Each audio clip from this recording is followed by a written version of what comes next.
Alright, starting में हम कुछ वॉर्स की बातें कर लेते हैं कि जैसे वेनेजुएला पर जो है अटैक किया था यूएस ने और ट्रम्प साहब ने, बेसिकली ट्रम्प ने। तो जब इसको स्ट्राइक करने के बाद अभी ट्रम्प को जो मडोरो है उसको कोर्ट में पेश करने की वो है, और उसके बाद जो है उन्होंने मल्टीपल और स्ट्राइक्स करने का ऐलान किया। और उसी के साथ मैं आप लोगों को बताऊं कि ट्रम्प साहब ने कहा कि भाई हमें ग्रीनलैंड भी जो है ना हमें चाहिए, क्योंकि वो उसके सराउंडिंग में जो है वो नेशनल सिक्योरिटी का थ्रेट है, बिकॉज ऑफ कि वो रशिया एंड चाइनीज़ के शिप्स जो है ना उसके सराउंडिंग में है। और उसी के साथ दूसरा उसने एक और बड़ी बंड मार दी है कि भाई हमें क्या चाहिए कि मैक्सिको, क्यूबा एंड कोलंबिया जैसे जो भी है ये नेक्स्ट हो सकते हैं, उनको एक वार्निंग दी है। अब मैं समझता हूँ कि 2026 में जो है वो वापस से वॉर्स वगैरह स्टार्ट होने का अंदेशा है। जब तक ये देखो, एक चीज़ मैं आपको बताऊं कि आपको क्रिप्टो मार्केट में वेनेजुएला और यूएस की वजह से आपको इतना फ़र्क नहीं मिलेगा, क्योंकि वो वेनेजुएला एक ऐसी कंट्री है जो कि अपने आप को बचाने की जो है ना कोशिश भी नहीं कर सकती है। वो एक प्री प्लान्ड है। आपको अभी की न्यूज़ें वगैरह जो देखने को मिल रही हैं, लेकिन इससे भी पहले, बहुत पहले से ये स्टार्ट हो चुकी थी। ये बहुत बड़ा कॉन्फ्लिक्ट नहीं होगा, ठीक है। और दूसरी चीज़ें यहाँ पर मैं आपको बताऊँ तो फिलवक्त के लिए आपको इन शॉर्ट में बताऊं कि क्रिप्टो के ऊपर आपको इसका असर देखने को नहीं मिलेगा जब तक कि कोई बड़ी कंट्री जो है ना एक साइड पे या यूएस के अगेंस्ट नहीं खड़ी होती। और जिस तरीके से ये यूएस वाले हर कंट्री के साथ, वैसे ही जो भी बड़ी कंट्री है जो भी दूसरी पे अटैक करते हैं या हर जगह पे टांग अड़ाने की कोशिश करती हैं, इसी इसी तरीके से या किसी दूसरी कंट्री ने, जैसे चाइना है, रशिया है, इस तरीके से किसी ने इनके ख़िलाफ़ नहीं खड़े होते, तब तक के लिए जो है मुझे ऐसा लगता है कि यार आपको क्रिप्टो में कोई भी दिक्कत आने वाली नहीं है। बट आपको सऊदी अरेबिया और यूएई जो है इसके अंदर जो टेंशन देखने को मिल रही है, जो भेदभाव देखने को मिल रहा है, इसकी वजह से अगर ये मज़ीद बढ़ता है, मुझे ऐसा लगता है कि ये बढ़ेगा, ये रुकेगा नहीं। और अगर ये ज़्यादा मज़ीद बढ़ता है और इसके जो एलिगेशंस, ये सारी चीज़ें लग रही हैं, तो इसमें क्या होगा कि भाई आपको मज़ीद हो सकता है कि आपको क्रिप्टो के अंदर बहुत ज़्यादा पैनिक देखने को मिले, और आप इस पैनिक से निकलने की कोशिश करो और फिर वो काफ़ी टाइम तक चले। तो मैं समझता हूँ कि आपको अपने पोर्टफोलियो के अंदर जो है मेरे भाई अपनी होल्डिंग्स को जो है वो एक ऐसे कॉइन्स के अंदर होल्ड करना चाहिए जो कि आपको फ़ायदा दे। तो अभी क्रिप्टो मार्केट की तरफ बढ़ते हैं और आपको बताता हूँ कि क्या हालात हैं क्रिप्टो मार्केट के, क्या मज़ीद पंप करेगी या फिर हमें यहाँ से डंप देखने को मिलेगा। अस्सलाम वालेकुम वरहमतुल्लाहि वबरकातुहू। कैसे हैं सब दोस्त? उम्मीद करता हूँ सब खैरियत से होंगे और एंजॉय करेंगे अपनी लाइफ को। अल्लाह आप सबको ऐसे ही हंसता बसता मुस्कुराता रखे और आप सब मुझे अपनी दुआ में ऐसे याद करते रहें। वेल, अगर आप देखते हैं बीटीसी को, तो बीटीसी एक हमारी जो रेंज थी उसी के अंदर ट्रेड हो रहा है। और अभी इसकी क्रिटिकल सिचुएशन इस वजह से है, मैं आपको ये बताऊं कि एक बहुत अच्छा जो स्टार्ट लिया है मंडे का, वो आपको 90,000 प्लस से ही देखने को मिल गया, ठीक है। अब इसको क्या है कि भाई सिर्फ और सिर्फ थोड़ा सा रह गया है। कितना रह गया है? $3,000, और $3,000 मजीद पम्प करके वहाँ पर एक रेजिस्टेंस देनी होगी और फिर हम 1 लाख के ऊपर देख सकते हैं। लेकिन ये जो एक जोन है जो मैंने आपको मार्क करके रखा है, ये एक इम्पॉर्टेंट जोन है। इसको इससे बाहर निकलना पड़ेगा, क्योंकि काफ़ी टाइम से, अगर आप यहाँ पर नवंबर से देखें, और नवंबर 15 से लगभग जो है वो इसी जोन के अंदर ट्रेड होता हुआ आपको नज़र आ रहा है। और लगभग 2 महीने हो चुके हैं इसको। अब 2 महीने हो चुके हैं, तो इस जोन से इसको निकलना चाहिए, और वो निकलेगा इस तरीके से मेरे भाई कि अगर ये 96,000 पे अपनी रेजिस्टेंस दे पाया। 95 कोई लेवल है नहीं है मेरे हिसाब से, ठीक है, जितनी भी एनालिसिस मैंने की है। 96,000 पे यहाँ पर कम से कम 4 से 8 घंटे की रेजिस्टेंस यहाँ पर अगर मिलती है, तो फिर आपको ऑल द वे बिटकॉइन जो है वो 1,08,000, $1,06,000 पे देखने को मिलेगा। एंड सो ऑन, छोटी सी आपको एक बुल रैली देखने को मिल सकती है जो कि आपको लेके जाएगी मेरे भाई सीधा का सीधा 1,15,000 के ऊपर, ठीक है। लेकिन अभी के लिए ये वाला जो जोन है हमारी, तो शॉर्ट की ट्रेड काफ़ी हमने ओपन करके रखी थी और हमें काफ़ी अच्छा, देखो, जब से हमने शॉर्ट किया था 93,000 से, उसके बाद हमें काफ़ी दफ़ा यहाँ से हमें अपॉर्चुनिटी मिली कि हमने इसको शॉर्ट कर करके काफ़ी अच्छा पैसा बिल्ड किया है। लेकिन अभी जो लोग ये सोच रहे हैं कि 93,000 से हम वापस से इसको शॉर्ट करेंगे, तो बेटर है कि आप यहाँ से इसको शॉर्ट मत करो, क्योंकि जब बार बार एक चीज़ पे ठोकर ज़र्ब लगाई जाती है तो वो चीज़ टूट जाती है। तो यहाँ पर आपको बिटकॉइन जो है वो अपने 95,000 का लेवल टूटते हुए दिखाई दे रहा है, लेकिन इसको अभी तोड़ना चाहिए।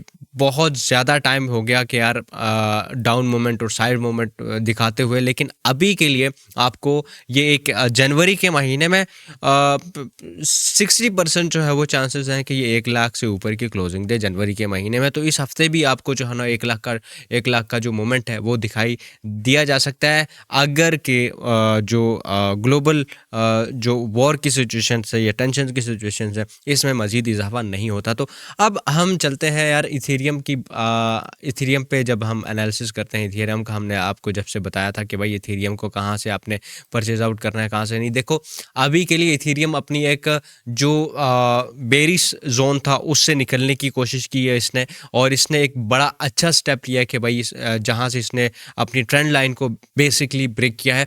अब मैं समझता हूँ कि आपको अगर एंट्री लेनी है तो मेरे भाई आप 30-50 से इसकी एक एंट्री ले सकते हो स्पोर्ट ट्रेडिंग के अंदर, ठीक है।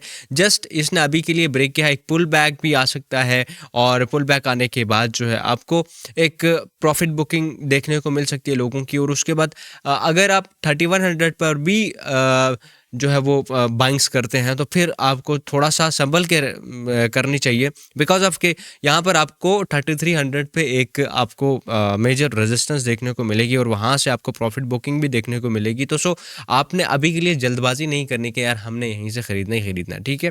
अच्छा, दूसरी चीज़ है कि सोलाना के अंदर काफ़ी सारे लोग कह रहे थे यार शैडो भाई हमने जो है वो आप मिस किया है सोलाना को। सोलाना एक ऐसा मार्केट में कॉइन है कि जिसके अंदर आप जो है वो एंट्री बनाते हो, अच्छी एंट्री बनाते हो तो उस आपको फ़ायदा ही देती है। जैसे हमने पिछले जोन्स में डिसाइड करके रखा था कि यार 125 से 124 से हम जहाँ पर भी होगा हम इसको बाय आउट करेंगे। आपको मैंने काफ़ी वीडियोस में भी बताया, तो आप यहाँ पर देखें उसी जोन से काफ़ी दफ़ा हमने इसमें प्रॉफिट बुकिंग की है यहाँ पे, ठीक है। तो अब हमारी जो एग्जिट जहाँ पर बनता है वो मैं समझता हूँ कि एक तो इसका 140 का लेवल जो है इसको क्रॉस करना चाहिए। अगर ये क्रॉस नहीं करता तो डेफिनेटली हम जो है वो 123 133 134 के ऊपर जो है ना एग्जिट कर सकते हैं। लेकिन फिल वक्त के लिए मैं समझता हूँ कि आपको थोड़ा सा होल्ड इसमें करना चाहिए। एंड नाउ इसकी जो नेक्स्ट मार्केट की सपोर्ट जो होगी वो हम 128 के आसपास हम यहाँ पे कर सकते हैं, लेकिन ये थोड़ा सा आने में टाइम लगेगा। ऐसा नहीं है कि यार मैंने आज बोल दिया और 2 घंटे के बाद नीचे आ गया, ऐसा नहीं है। हाँ, अगर आप क्विक बैंक्स करना चाहते हो तो इसकी नेक्स्ट मार्केट की जो सपोर्ट है वो होने वाली है मेरे भाई $132 की, और उसी के साथ आप एग्जिट कर सकते हो 136 के ऊपर। $4 की यहाँ पर टोटल ट्रेड होगी। बड़ी यहाँ पर मुझे थोड़ा सा ये सिचुएशन है कि जिस तरीके से आप लोगों का बीएनबी के ऊपर नज़र है, मेरी भी नज़र है बीएनबी के ऊपर। और बीएनबी मैंने आपको जैसे कि बताया कि यार एक एक्सचेंज का जो दुनिया में टॉप पे एक्सचेंज है उसका कॉइन है, तो इसमें आप लोगों ने जो है क्या करना है कि इसमें शॉर्ट करके नहीं बैठना। मैंने आप लोगों को बताया था, क्योंकि ये अपने कॉइन्स को जब मार्केट थोड़ी सी अच्छी सिचुएशन में होती है तो ये अपने कॉइन्स की मूवमेंट खुद ही शो कराते हैं। मैं इसके बैकएंड से बहुत अच्छी तरीके से वाकिफ़ हूँ। तो जो बाइनेंस की टीम है, ये ऐसा हो ही नहीं सकता कि मार्केट जो है थोड़ी सी आप मूवमेंट दे और जो बीएनबी कॉइन है उसमें मूवमेंट अच्छी नहीं है, अच्छी खासी नहीं आई, बहुत ही अच्छी यहाँ पर मूवमेंट दिखाई दे रही है। लेकिन अब मैं ये समझता हूँ कि आपको इसकी करंट प्राइस के ऊपर तो एंट्री नहीं लेनी चाहिए। हाँ, आप एक शॉर्ट की ट्रेड प्लान कर सकते हो, कहाँ से 940 से आप इसकी शॉर्ट की ट्रेड प्लान कर सकते हो। ये वाला एरिया आपको मस्ट है, लेकिन यहाँ से अभी टॉप के लिए जाना बहुत ज़्यादा ख़तरनाक हो सकता है, क्योंकि यहाँ पे आपको मैनिपुलेशंस बहुत देखने को मिल सकती हैं। और अगर आप किसी भी साइड पे ट्रेड लेते हो तो फिर आप जो है वो क्या होगे, लिक्विडेट हो सकते हो, या फिर आपके स्टॉप लॉसेस हंट करने की कोशिश की जा सकते हैं। अच्छा, छोटे ट्रेडर्स के लिए मैं जो छोटे ट्रेडर्स तो कोई भी नहीं है यहाँ पे, मैं समझता हूँ कि सारे बड़े ट्रेडर हैं, लेकिन जिनका कैपिटल छोटा है, जो छोटी इन्वेस्टमेंट करते हैं और उनको बचना है इस चीज़ से, तो मैं समझता हूँ कि आज की इस वीडियो का मकसद जो आपको एक डॉट कॉइन की यहाँ पर जैसे हमने देखें, सबसे पहले हमने डॉट की जो रेजिस्टेंस बताई थी, अल्हम्दुलिल्लाह पहली रेजिस्टेंस पे टच किया और उसी के साथ अभी जो है प्रॉफिट बुकिंग चल रही है यहाँ पे। लेकिन अगर आप इसमें एक और मज़ीद एंट्री लेना चाहते हो तो एक इसकी करंट प्राइस है, मैं समझता हूँ कि आप इसमें ले सकते हो। लेकिन अगर आप सही से एक वापस से एंट्री लेना चाहते हो तो फिर आपको इसको 14 सेंट से लॉन्ग या बाय करना पड़ेगा, ठीक है। वो step first step of buying होगी कि आपने इसको क्या करना है कि 14 सेंट से इसको बाय करना है, या इवन के 14,200 पे भी 0.14200 पे भी आप इसकी बाइंग कर सकते हो। और उसी के साथ हम ये कंसिडर कर सकते हैं मेरे भाई कि आपको मज़ीद ये पंप करता हुआ 16 सेंट पे जाता हुआ दिखाई दे सकता है, 15 सेंट पे जाता हुआ दिखाई दे सकता है। तो ईज़ी है हमारे पास यहाँ पे।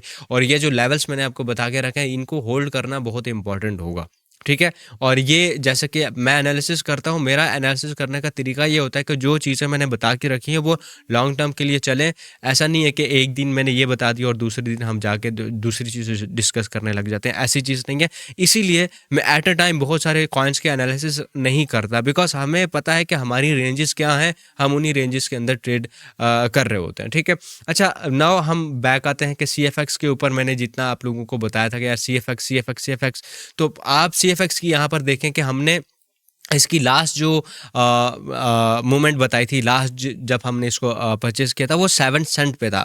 ऑल्दो कि 7 सेंट से नीचे गया है, ये थोड़ा सा नीचे गया, लेकिन 7 सेंट पे हमने इसकी बाइंग की थी। अभी के लिए हमें एक अच्छा प्रॉफिट मिल रहा है, बट आपने इस प्रॉफिट पे एग्जिट नहीं करना। हमारे टारगेट्स जो है वो बहुत अच्छे हैं, हम इसको इसमें से मज़ीद निचोड़ सकते हैं इस कॉइन को, ठीक है। तो अभी आप CFX के लिए ये ना करो कि भाई आप इसमें एग्ज़िट करोगे। अभी CFX में एग्ज़िट करने का कोई भी ऐसी तुक नहीं है, मैं समझता हूँ कि अगर हाँ, आप अगर बहुत ज़्यादा फेयर महसूस कर रहे हो तो फिर आप 50% का जो है ना एग्ज़िट कर सकते हो, बाकी अपनी होल्डिंग्स कर सकते हो, या मज़ीद नीचे आता है तो फिर वहाँ से आपकी एक बाइंग हो सकती है। नाउ DYDX की बात की थी मैंने काफ़ी दिन पहले, और आप लोगों को बताया था कि DYDX जो है वो आपको एक अच्छी रैली देखने को मिलेगी यहाँ से, लेकिन उस सिचुएशन में हमें अभी के लिए अच्छी रैली देखने को नहीं मिली है। हाँ, ये एक थोड़ा-सा अपने आप को पुश करने की कोशिश कर रहा है, लेकिन उस हिसाब से जो हमारी एक्सपेक्टेशन थी, ये अभी के लिए नहीं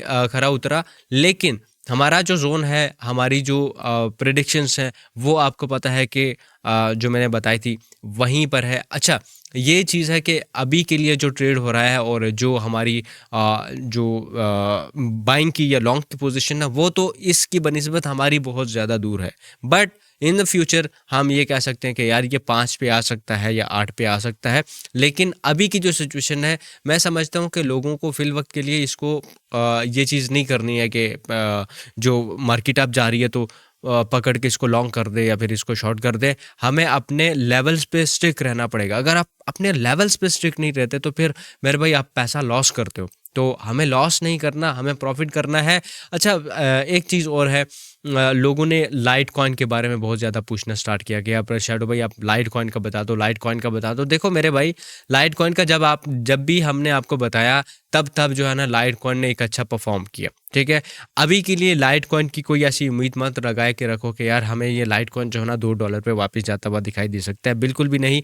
ये वापस से $40 पे आने की कोशिश करे, 40 सेंट पे आने की कोशिश करेगा, और जब ये 40 एंड 30 सेंट के आसपास होगा तो तब आप इसमें बाइंग्स बना सकते हो। अभी के लिए आप अभी इसमें बाइंग्स नहीं बनाना, ठीक है, क्योंकि ये ऊपर जाएगा तो टाइम लगाएगा, नीचे आने में टाइम बिल्कुल भी नहीं लगाएगा। और अभी के लिए जो इसमें वेल्स ने एंट्री ली थी वो सारा एग्जिट कर चुके हैं, और अभी उन्हीं लोगों ने होल्ड करके रखा हुआ है जिन्होंने इसकी हायर बाइंग की थी, इसीलिए इसकी प्राइस जो है ना वो 60 एंड 50 के आसपास जो है वो टिकी हुई है, राइट। अच्छा, और दूसरी चीज़ मास कॉइन के मैंने आपको बताया था, मास कॉइन आपको डेफिनेटली आप यहाँ पर देखें और मेरी जाके वीडियो भी देखें तो एक अच्छा हमें प्रॉफिट देखने को मिला मास कॉइन से, और अभी भी हम इसको होल्ड कर सकते हैं। और बस सिर्फ और सिर्फ बात यह है कि मेरे भाई मास कॉइन को आपको थोड़ा सा 70 का लेवल होल्ड करने की ज़रूरत है, और 70 का लेवल होल्ड करेगा तो ऑल द वे आपको जो है ना बाकी आपको 78 सेंट और 80 सेंट के आसपास कोई भी ऐसी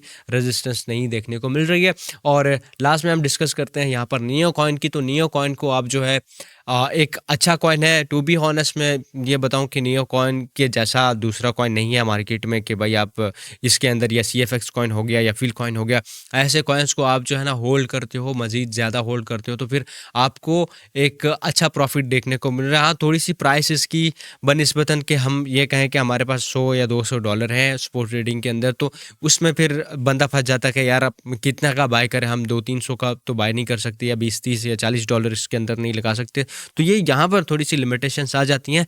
लेकिन एक जो नियो कॉइन है वो आपको एक अच्छा प्रॉफ़िट जो थोड़ा-सा लंबे अरसे के बाद देता है। लेकिन समझें कि यार $2-3 का जो कॉइन है वो आपको 1-2 महीने के अंदर $1 का जो है ना एक अप मूवमेंट बनाए, तो वो बहुत अच्छा मूवमेंट बना देता है। नाउ ऑल द वे कि यार अभी के लिए बीटीसी जो है वो 93,000 पे अभी ट्रेड हो रहा है।